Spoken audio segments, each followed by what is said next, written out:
ਧੰਨ ਵਾਹਿਗੁਰੂ ਜੀਓ।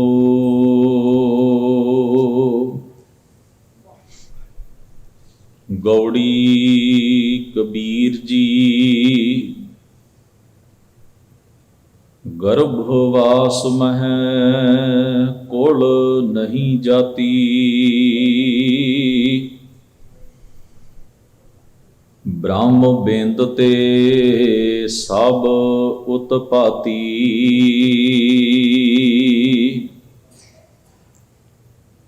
ਕਹੋ ਰੇ ਪੰਡਿਤ ਬਾਮਨ ਕਬ ਕੇ ਹੋਏ।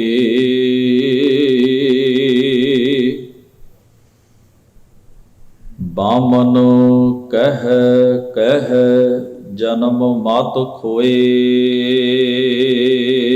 ਰਹਾਉ ਜੋ ਤੂੰ ਬ੍ਰਾਹਮਣ ਬ੍ਰਾਹਮਣੀ ਜਾਇਆ।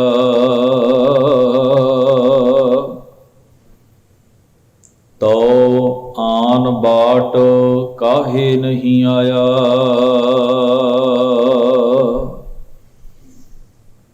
ਤੁਮ ਕਤ ਬ੍ਰਾਹਮਣ ਹਮ ਕਤ ਸੂਦ।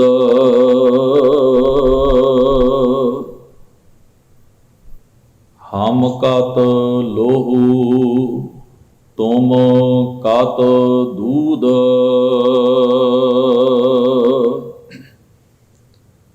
ਕਹੋ ਕਬੀਰ ਜੋ ਬ੍ਰਹਮ ਵਿਚਾਰੈ।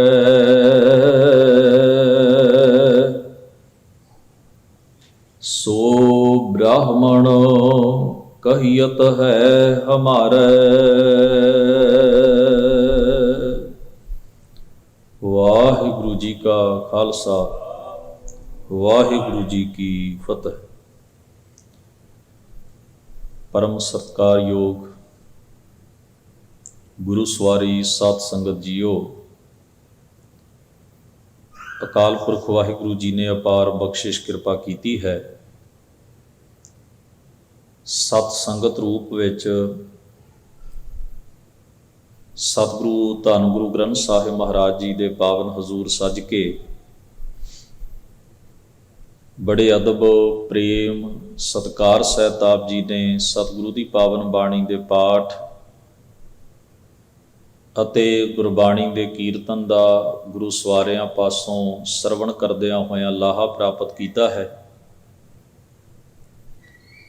ਜਿਸ ਪਾਵਨ ਸ਼ਬਦ ਦਾ ਆਪ ਜੀ ਨੇ ਪਾਠ ਦਾਸ ਪਾਸੋਂ ਸਰਵਣ ਕੀਤਾ ਹੈ, ਗੁਰੂ ਗ੍ਰੰਥ ਸਾਹਿਬ ਮਹਾਰਾਜ ਜੀ ਦੇ ਅੰਕ ਨੰਬਰ 324 ਉੱਤੇ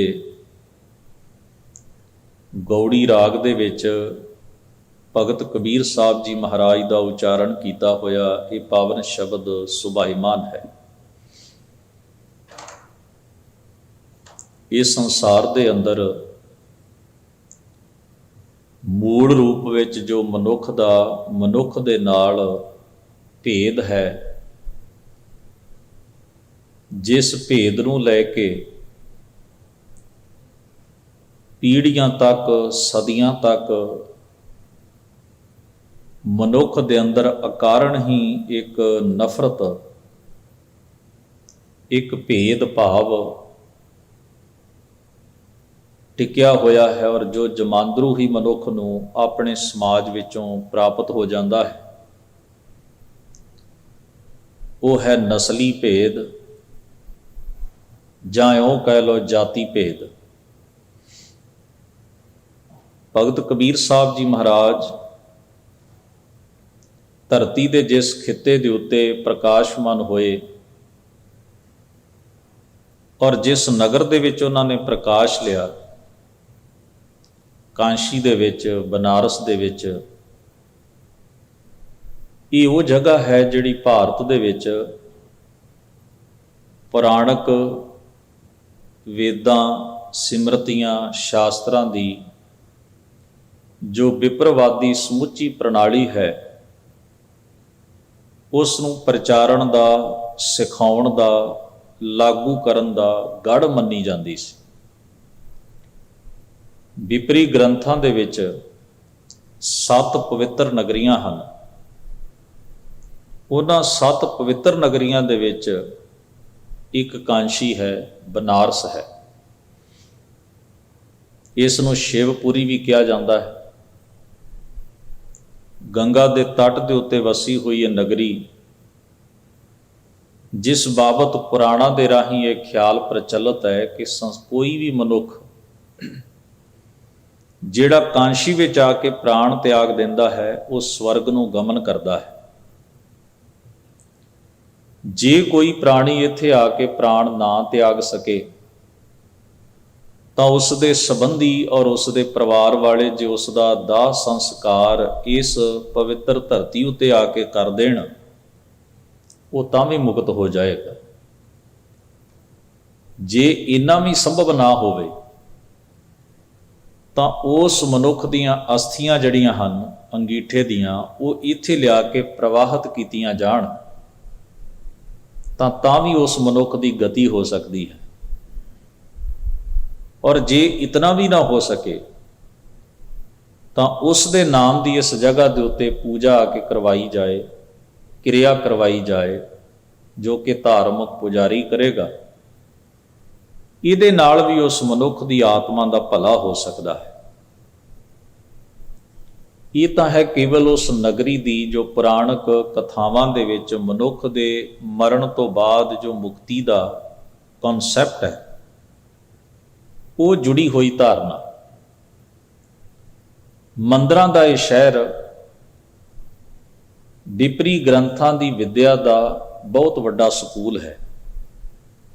ਬੜੇ ਨਾਮਵਰ ਪੰਡਿਤ, ਸ਼ਾਸਤਰੀ, ਬੜੇ ਉੱਘੇ ਸਾਧੂ, ਵੇਦਾਂ ਦੀ ਤਾਲੀਮ ਦੇਣ ਵਾਲੇ ਤੇ ਗ੍ਰਹਿਣ ਕਰਨ ਵਾਲੇ ਦੂਰੋਂ ਦੂਰੋਂ ਚੱਲ ਕੇ ਇਸ ਜਗ੍ਹਾ ਤੇ ਆਉਂਦੇ ਨੇ।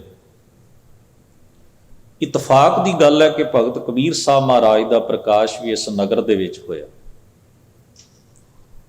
ਤੇ ਭਾਰਤੀ ਵਿਪਰਵਾਦੀ ਜਿਤਨਾ ਵੀ ਇਹ ਢਾਂਚਾ ਹੈ, ਉਹਦੀ ਇੱਕ ਮੂਲ ਜੜ ਹੈ, ਉਹ ਹੈ ਜਾਤ ਪ੍ਰਣਾਲੀ।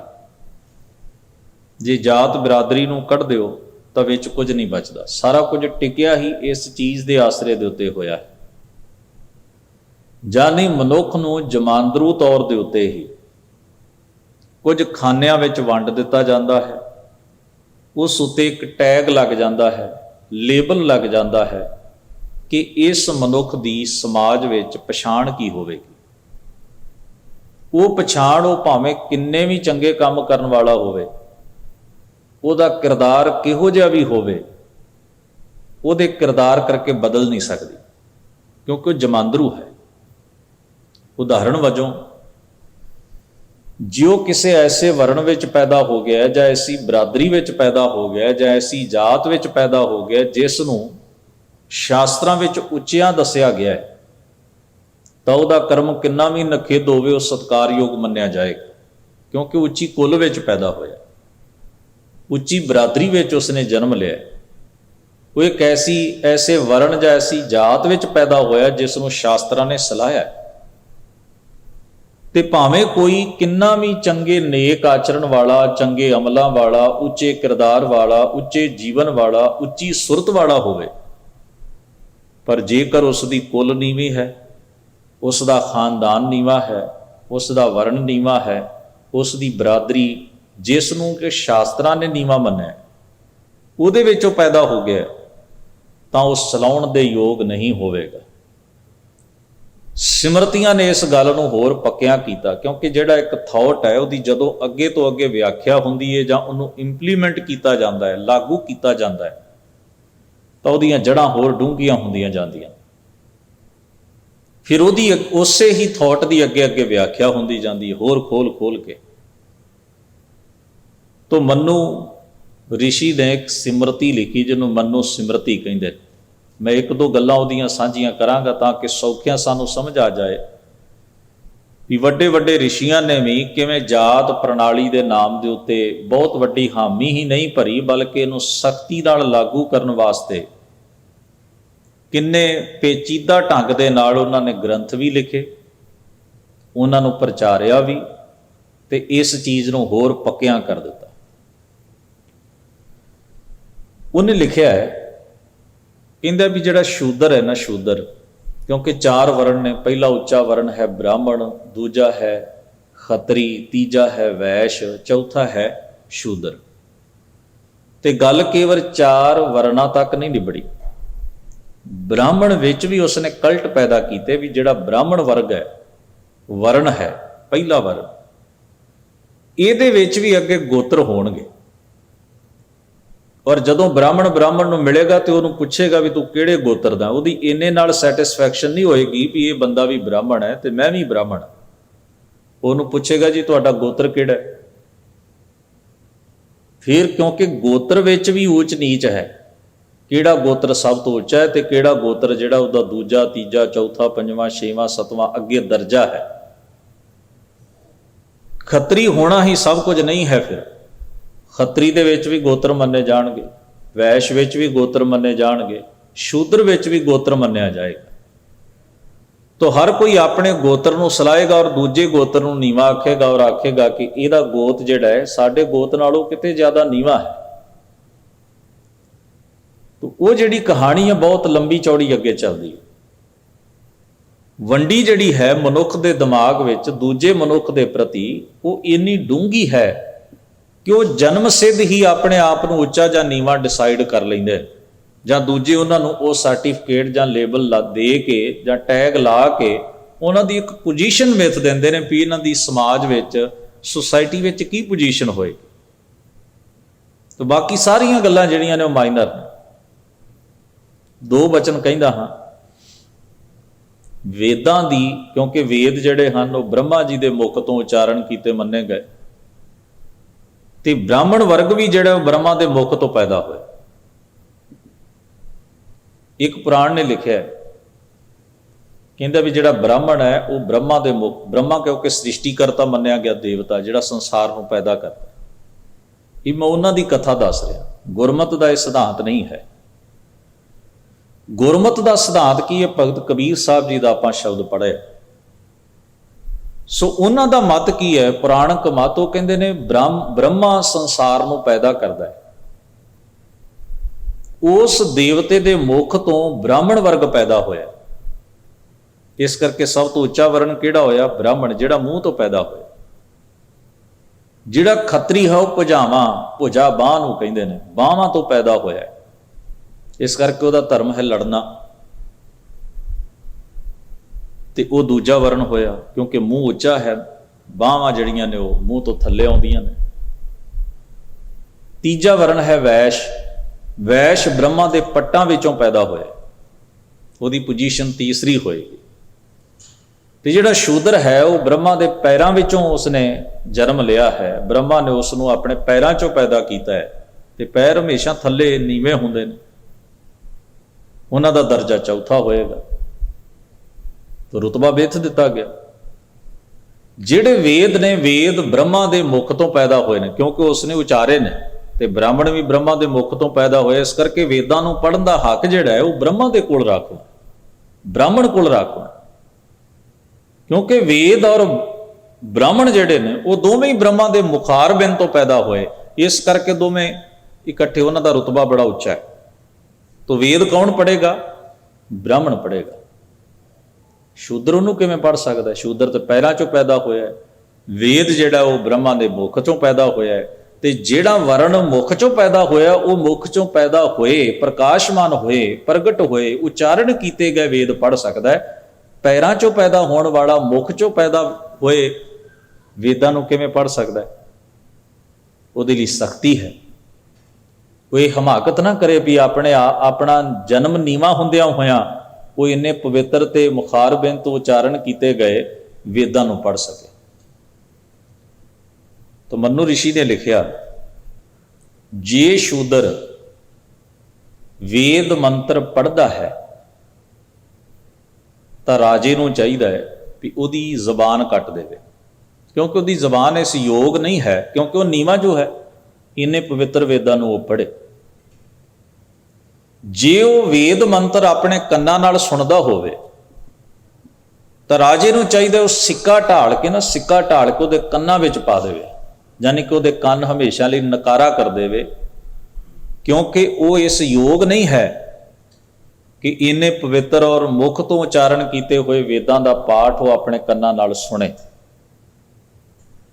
ब्राह्मण जिस राह तो गुजर रहा है, शूद्र को चाहिए वो रस्ता छड़ देवे।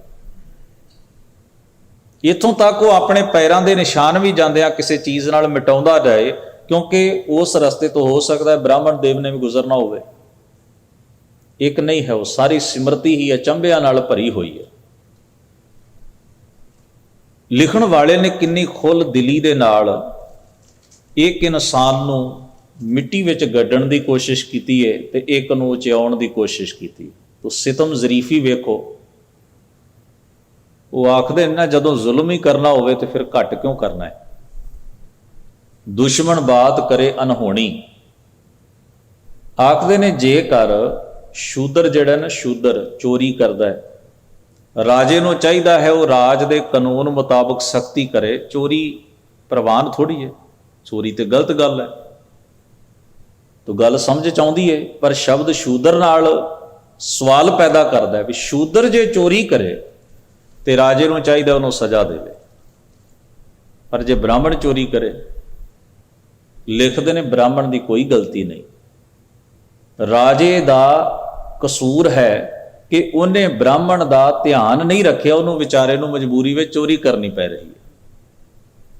हुण चोरी गलत है, पर जे शूदर करदा है भावें मजबूरी च करदा है तो राज दंड का अधिकारी है, पर जे ब्राह्मण करदा है तो गलती ब्राह्मण की नहीं है, गलती राजे की है, क्योंकि उन्हें ब्राह्मण नूं वो सहूलत नहीं दी, उन्होंने मजबूरी चोरी करनी पै रही, तो उसका कसूर नहीं मन्निया जाएगा।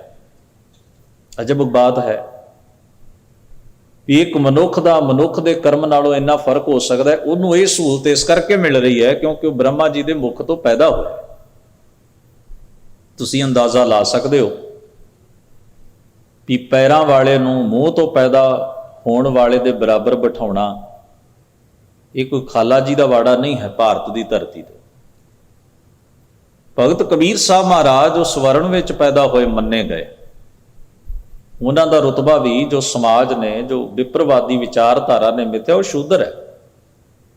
आपां भगत नामदेव साहब महाराज के शब्द विचारे ने, वो कहते सन शूद शूद कर मारे उठायो कहा करों बाप बीठला।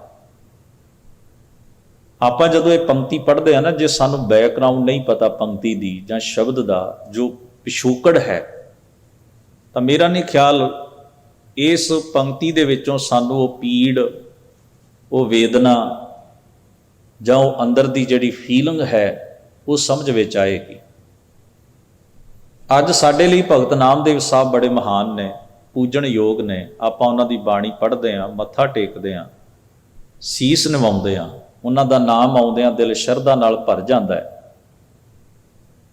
पर जरा क अपनी सुरत उत्ते वजन पा के सोचिए, भगत नामदेव साहब महाराज जदों सरीरक रूप में मौजूद सन ते किसी ने उन्होंने धक्के मारे।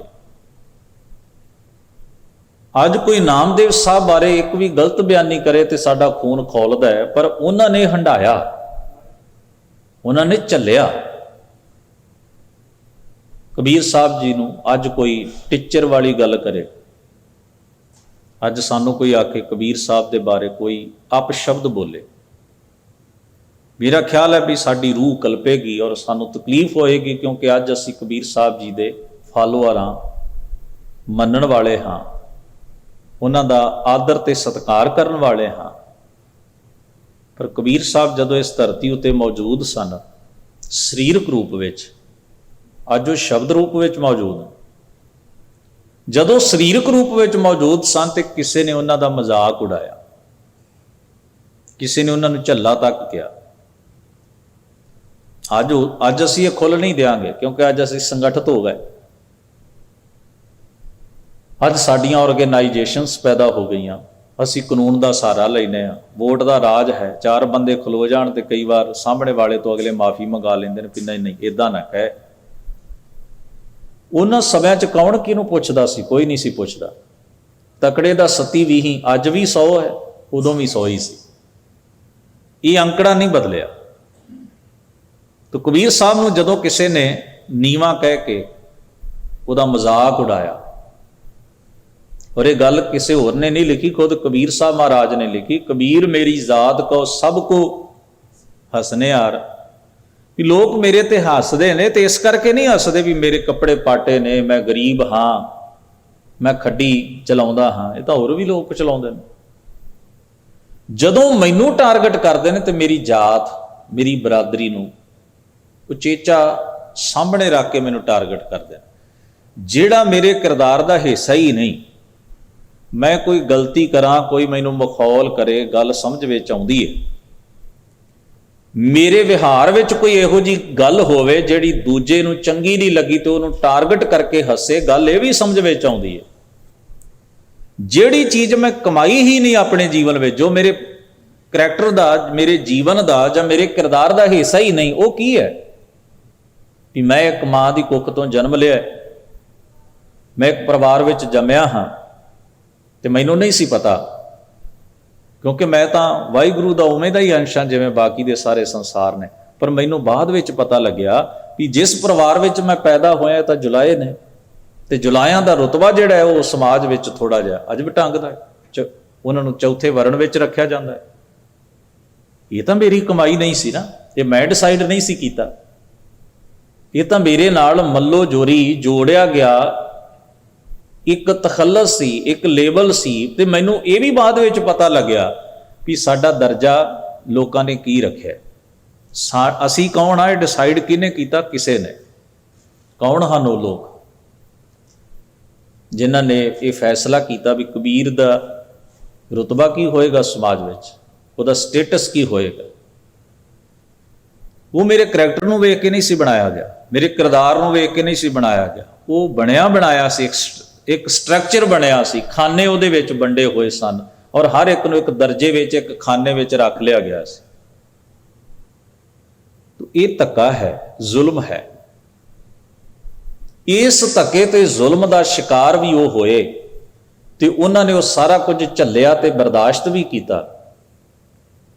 अज बहुत समा एडवांस हो गया अगे नालों, जिहड़ी सदी विच आपां चल रहे हैं, रेसिस्ट लोग अज भी इस धरती के उत्ते उवें ही अपना वर्क करते हैं, काम करते हैं।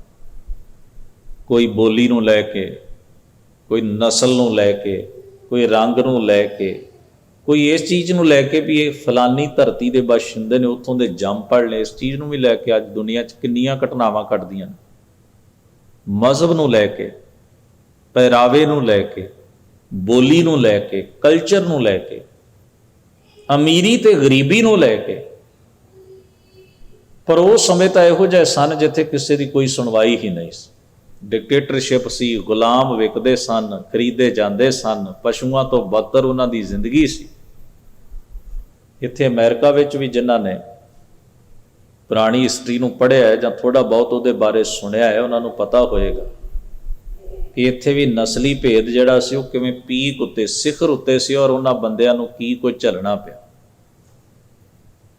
जिवें आपां पशु नहीं एक वाड़े च ताड़ दिंदे, मजदूरी करवा के मैं उन्होंने ताड़िया जाता सी वाड़े च। तो बहुत जो गल्लां साडे तक पहुँचियां ने वो इन्नियां ही ने, पर जिन्हां ने झल्लिया उन्होंने किते 1000 गुणा वध झल्लिया, उन्हां वध हंडाया। तो ये मैं सतगुरु जी के इस पावन शब्द विचों जो इहदी भूमिका है, जो इहदा पिछोकड़ है, फिर उन्हां समयां विच कबीर जी वर्गे मर्द गमड़े पैदा होए, इनकलाबी महापुरख पैदा होए, और ये चेतना उन्होंने परमेश्वर वाहिगुरू दे नाल जुड़ के आई, उन्हों दी भगती दे विचों आई। वो सी इक्वालिटी, बराबरता, समानता, भी एक मनुख दूजे मनुख के बराबर का सत्कार ते हक रखता है। वह किता कोई भी है, उसकी बोली कोई भी, वह रंग कोई भी, वह नस्ल कोई भी, वह बरादरी कोई भी है, ये चीज़ां किसी मनुख नूं नीवां जां उहदे नालों उच्चा नहीं करदियां, बराबरता उहदे विच है। और भगती लहर ने इस चीज़ नूं वध प्रचारिया और सतगुरु गुरु नानक साहब महाराज ने उन्हें स्थापित किया।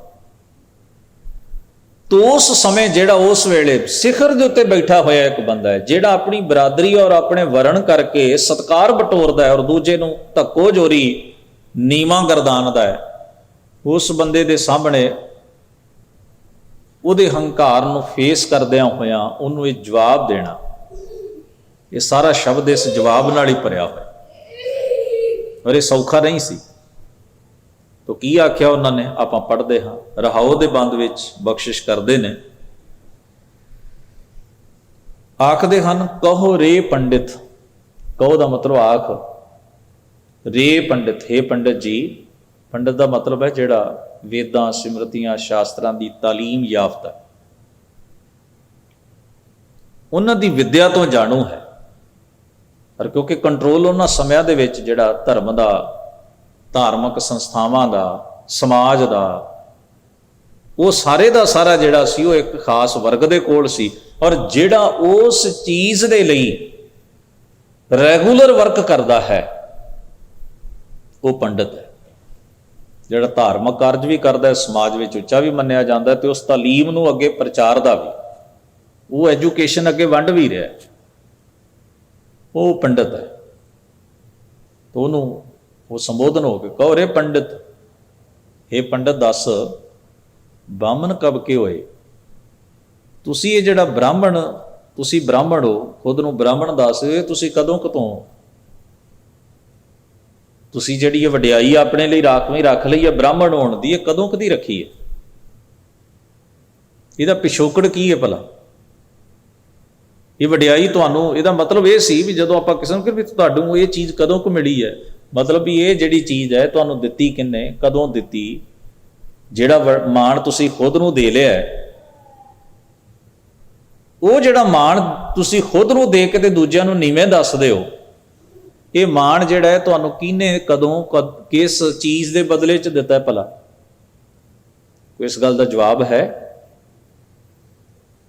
ਇਸ ਲਈ ਉਹ ਕਹਿੰਦੇ ਨੇ, ਜੇ ਤੈਨੂੰ ਨਹੀਂ ਪਤਾ ਤਾਂ ਮੇਰਾ ਇੱਕ ਬਚਨ ਮੰਨ, ਧਿਆਨ ਵਿੱਚ ਰੱਖ, ਬਾਹਮਣ ਕਹਿ ਜਨਮ ਮਤ ਖੋਏ।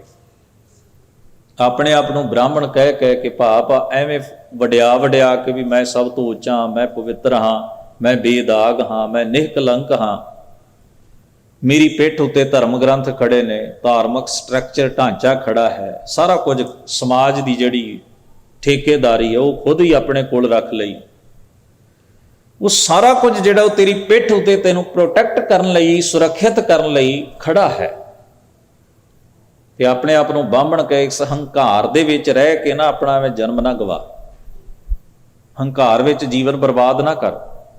ਜੇ ਤੂੰ ਸੱਚਮੁੱਚ ਰੱਬ ਨੂੰ ਮੰਨਣ ਵਾਲਾ ਹੈ ਤਾਂ ਤੇਰੇ ਅੰਦਰ ਇਹ ਹੰਕਾਰ ਚੰਗਾ ਨਹੀਂ, ਕਿਉਂਕਿ ਤੂੰ ਖੁਦ ਕਹਿਣਾ ਵੀ ਮੈਂ ਰੱਬ ਦੇ ਨੇੜੇ ਆ ਜਾਂ ਮੈਂ ਰੱਬ ਵਾਲਾ, ਤੇ ਰੱਬ ਵਾਲੇ ਨੂੰ ਹੰਕਾਰ ਤਾਂ ਪਾਉਂਦਾ ਹੀ ਨਹੀਂ। ਇਸ ਲਈ ਉਹਨਾਂ ਨੇ ਰੰਭ ਦੇ ਵਾਕ ਵਿੱਚ ਫਰਮਾਇਆ,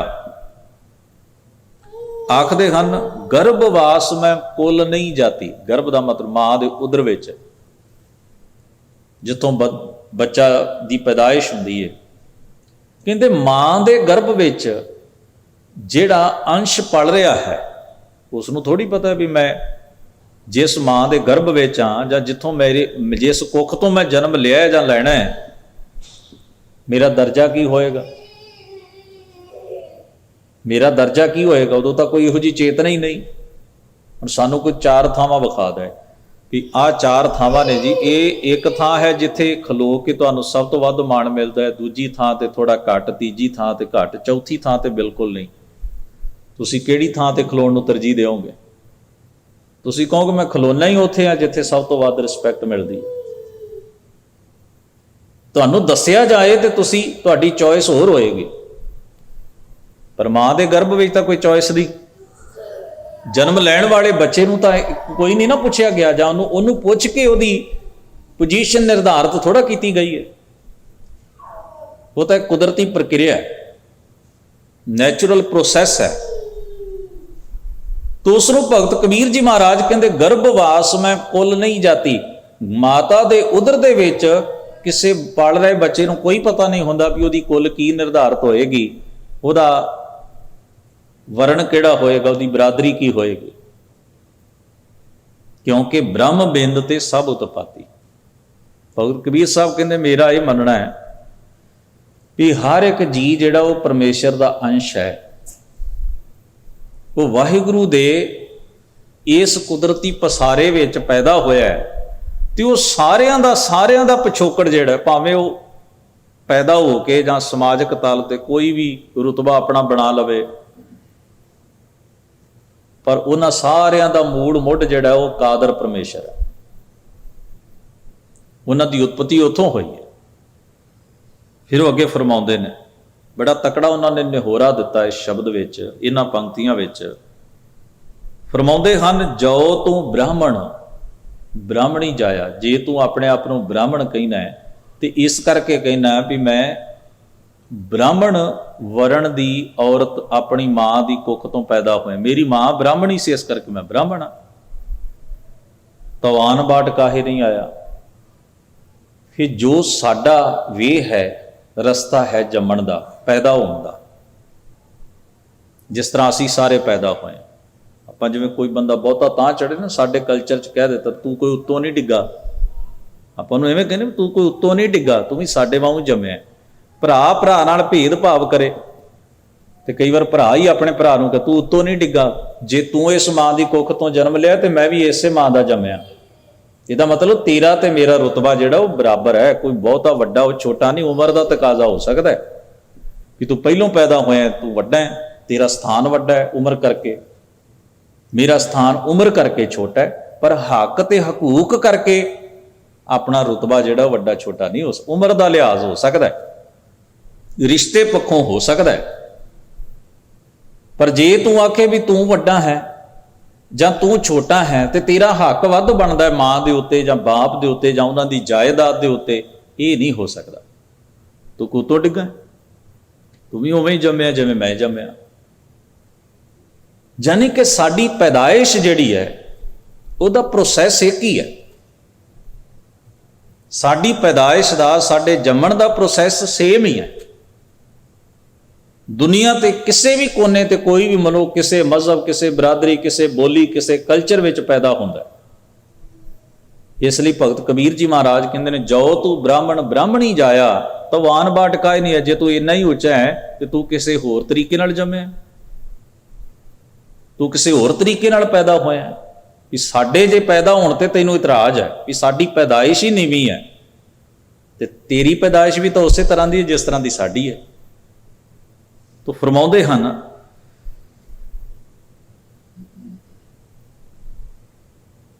ਤੁਮ ਕਤ ਬ੍ਰਾਹਮਣ ਹਮ ਕਤ ਸੂਦ। ਫਿਰ ਜਦੋਂ ਆਪਣੀ ਪੈਦਾਇਸ਼ ਸਾਰਿਆਂ ਦੀ ਇੱਕੋ ਜਿਹੀ ਹੈ, ਤੇਰਾ ਕੋਈ ਵੱਖਰਾ ਤਰੀਕਾ ਨਹੀਂ ਜੰਮਣ ਦਾ, ਤੇ ਫਿਰ ਤੂੰ ਬ੍ਰਾਹਮਣ ਕਿਵੇਂ ਹੋ ਗਿਆ ਤੇ ਅਸੀਂ ਨੀਵੇਂ ਸ਼ੂਦਰ ਕਿਵੇਂ ਹੋ ਗਏ। ਹਮ ਕਤ ਲੋਹੂ ਤੁਮ ਕਤ ਦੂਧ।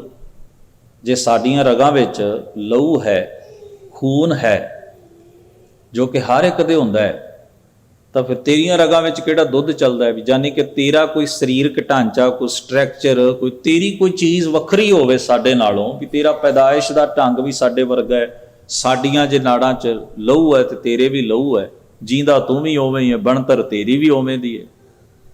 ਪਰ ਇਹ ਫਿਰ ਫਰਕ ਕੀ ਹੋਇਆ, ਭੇਦ ਕਾਹਦਾ ਹੈ? ਤੋ ਇਸ ਕਰਕੇ ਭਗਤ ਕਬੀਰ ਸਾਹਿਬ ਕਹਿੰਦੇ ਨੇ, ਸੁਣ, ਮੈਂ ਬ੍ਰਾਹਮਣ ਇਸ ਕਰਕੇ ਨਹੀਂ ਕਿਸੇ ਨੂੰ ਮੰਨਦਾ ਵੀ ਉਹ ਖਾਸ ਵਰਣ ਵਿੱਚ ਜਾਂ ਖਾਸ ਕੁੱਲ ਪਰਿਵਾਰ 'ਚ ਪੈਦਾ ਹੋ ਗਿਆ ਤੇ ਉਹਨੇ ਆਪਣੇ ਆਪ ਨੂੰ ਉੱਚੇ ਦਰਜੇ ਤੇ ਰੱਖ ਲਿਆ। ਫਰਮਾਉਂਦੇ ਨੇ, ਕਹੋ ਕਬੀਰ ਜੋ ਬ੍ਰਹਮ ਵਿਚਾਰੈ ਸੋ ਬ੍ਰਾਹਮਣ ਕਹੀਅਤ ਹੈ ਹਮਾਰਾ। ਮੈਂ ਤਾਂ ਉਹਨੂੰ ਬ੍ਰਾਹਮਣ ਮੰਨਦਾ ਜੋ ਬ੍ਰਹਮ ਦੀ ਵਿਚਾਰ ਕਰਦਾ, ਪਰਮੇਸ਼ਰ ਦੇ ਗੁਣਾਂ ਦੇ ਨੇੜੇ ਹੈ, ਰੱਬ ਦੀ ਇਬਾਦਤ, ਰੱਬ ਦੀ ਬੰਦਗੀ, ਬ੍ਰਹਮ ਦਾ ਗਿਆਨ ਜਿਸ ਨੂੰ ਹੈ, ਜਿਹੜਾ ਬ੍ਰਹਮ ਨਾਲ ਇੱਕ ਸੁਰ ਹੈ। ਤੇ ਜਿਹੜਾ ਬ੍ਰਹਮ ਨਾਲ ਇੱਕ ਸੁਰ ਹੋਏਗਾ, ਉਹਨੂੰ ਪਤਾ ਹੋਏਗਾ ਵੀ ਇਹ ਸਾਰਾ ਸੰਸਾਰ ਦਾ ਪਸਾਰਾ ਉਸ ਬ੍ਰਹਮ ਵਿੱਚੋਂ ਪੈਦਾ ਹੋਇਆ, ਸੱਚ ਪਰਮੇਸ਼ਰ ਚੋਂ ਪੈਦਾ ਹੋਇਆ। ਉਹ ਤਾਂ ਬਰਾਬਰਤਾ ਤੇ ਸਮਾਨਤਾ ਦਾ ਮੁੱਦਾ ਹੀ ਹੋਏਗਾ, ਕਿਉਂਕਿ ਉਹਦਾ ਵਾਹਿਗੁਰੂ ਤਾਂ ਸਾਰਿਆਂ ਥਾਵਾਂ ਤੇ ਹੈ, ਉਹਦਾ ਪਰਮੇਸ਼ਰ ਤਾਂ ਹਰ ਇੱਕ ਦੇ ਵਿੱਚ ਹੈ। ਤੇ ਇਸ ਵਾਸਤੇ ਉਹ ਜਿਹੜਾ ਸਾਰਿਆਂ ਵਿੱਚ ਸਮਾਨਤਾ ਤੇ ਬਰਾਬਰਤਾ ਮੰਨਦਾ ਹੈ, ਜਿਹੜਾ ਪਰਮੇਸ਼ਰ ਨੂੰ ਸਭਨਾਂ ਵਿੱਚ ਵਸਦਾ ਹੋਇਆ ਮਹਿਸੂਸ ਕਰਦਾ ਹੈ, ਜਿਹੜਾ ਭੇਦ ਭਾਵ, ਨਫ਼ਰਤ, ਇਹਨਾਂ ਚੀਜ਼ਾਂ ਤੋਂ ਬਹੁਤ ਉੱਚਾ ਤੇ ਦੂਰ ਹੈ, ਸੋ ਬ੍ਰਾਹਮਣ ਕਹੀਅਤ ਹਮਾਰੇ। ਕਹਿੰਦੇ ਨੇ, ਸਾਡੇ ਖਿਆਲ ਮੁਤਾਬਕ ਭਾਈ ਉਹਨੂੰ ਬ੍ਰਾਹਮਣ ਕਿਹਾ ਜਾਂਦਾ ਹੈ ਜਨਮ ਸਿੱਧ ਕਿਸੇ ਖਾਸ ਕੁੱਲ ਪਰਿਵਾਰ 'ਚ ਪੈਦਾ ਹੋਣ ਵਾਲੇ ਨੂੰ ਮੈਂ ਬ੍ਰਾਹਮਣ ਨਹੀਂ ਮੰਨਦਾ। ਮੈਂ ਤਾਂ ਬ੍ਰਾਹਮਣ ਉਹਨੂੰ ਮੰਨਦਾ ਜਿਹੜਾ ਬ੍ਰਹਮ ਦਾ ਵਿਚਾਰਕ ਹੈ। ਤੋ ਇਹ ਰੁਤਬਾ ਹੈ ਜੋ ਭਗਤ ਕਬੀਰ ਸਾਹਿਬ ਜੀ ਨੇ ਤੈਅ ਕੀਤਾ ਹੈ। तीसरे पातशाह महाराज का वाक है, सो ब्राह्मण जो बिंदै ब्रह्म, जप तप संजम कमावै कर्म, सील संतोख का रखै धर्म। सील संतोख का रखै धर्म। सील का मतलब होंदा है अपने अंदर खिज ना पैदा होने दे, जिन्होंने आप कहते सील सुभाव, मिठा सुभाव। संतोख का मतलब सैटिस्फैक्शन, जिहड़ा लोभ पिछे भज के अपना किरदार मैला ना करे। तो बंधन तोड़ै होवै मुक्त, सोई ब्राह्मण पूजन जोग। साहब किरपा करन, शब्द का भाव साडे मनां हिरदियां विच वसे, भुल चुक दी खिमा। फतेह नाल सांझ बनाओ। वाहिगुरू जी का खालसा, वाहिगुरू जी की फतेह।